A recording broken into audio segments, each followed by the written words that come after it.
Now I will introduce how to use this clip. First, fixing ESL on the plate of the clip. Then insert the clip into the laminate.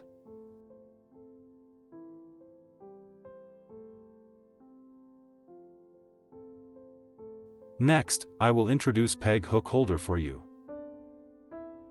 Insert ESL into the plate of the peg hook holder. Insert hole part to T-hook. Press the button to adjust display angle.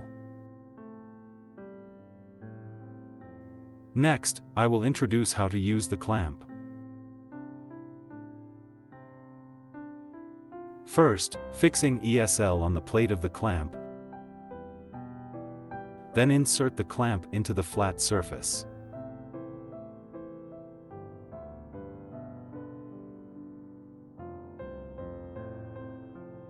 Now, I will introduce how to use remover tool. It's mainly used to remove ESL from back plates or shelf rails. First we put the remover tool on the gap between ESL and back plate. Then gently pull it up.